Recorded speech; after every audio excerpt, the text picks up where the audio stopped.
नाज़रीन, corona virus के शिकस्त ॾियण लाइ टंडे मोहम्मद खान में लॉकडाउन आहे। इन हवाले सां वीडियो लिंक ते मौजूद है गाज़ी शम्स जी। गाज़ी 28 ॾींहं भी जो कोरोना वायरस के आलमी वबा के शिकस्त ॾियण लाइ सिंध हुकूमत के हुक्मनि ते जो लॉकडाउन जारी है। टंडो मोहम्मद खान के मुख्य कारोबारी मरकज़ शाही बाज़ार, मस्जिद अक्सा चौक, किरण चौक, तीन बत्ती, सिरत अल नबी चौक, सिजावल चौक,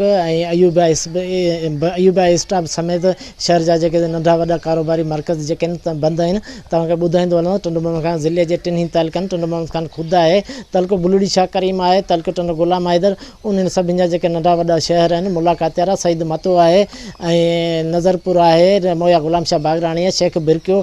उन्हनि जा जेके नंढा वॾा कारोबारी मरकज़ बंद आहिनि। तव्हांखे इहो ॿुधाईंदो हलां, टंडो मोहम्मद खान में जेको कोरोना वायरस जा जेके केस जेके आहिनि, पहिरीं जेके 19 हुआ, उन में कल्ह जेको 2 केसनि जो इज़ाफ़ो थियो आहे, जंहिंमें जेका प्राइवेट अस्पताल आहे, इंडस अस्पताल आहे, उन जो सीनियर मेडिकल जेको ऑफिसर है इंडस मेडिकल कॉलेज जो डॉक्टर अमीर अली चना, ॿियो मोहम्मद खान 12 साल जो छोकिरो आहे, उहो बि कोरोना में वठिजी वियो। हाणे जेको टंडो मोहम्मद खान में कोरोना वायरस जेको अंग आहे सो वधी 21 मरीज़नि जो थी वियो आहे। ऐं तव्हांखे इहो ॿुधाईंदो हलां त टंडो मोहम्मद खान जे जेको करंतना सेंटर कामपिर स्कूल में जो क़ाइमु कयो वियो, उते तबलीगी जमात जा जेके बि माण्हू तरसाया विया, उन्हनि सभिनी खे पंहिंजनि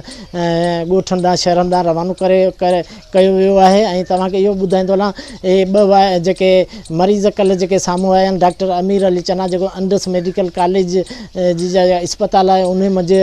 ड्यूटी कंदड़ हो, जंहिंजे करे उते उन सॼी अस्पताल खे 3 ॾींहंनि लाइ जेको आहे सो बंदि कयो वियो आहे। उन में जेके बि 106 तक़रीबन माण्हू अमले जा ॿुधाया पिया वञनि, उन्हनि सभिनी खे उते जो क्वारंटाइन सेंटर क़ाइमु करे उते जेको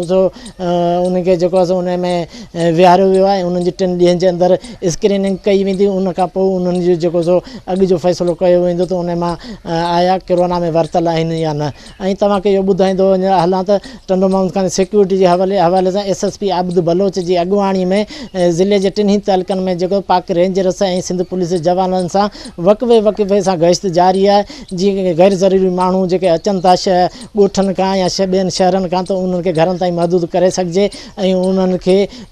जेको आहे सो रश जीअं शहर में रश थियण न ॾिनी वञे।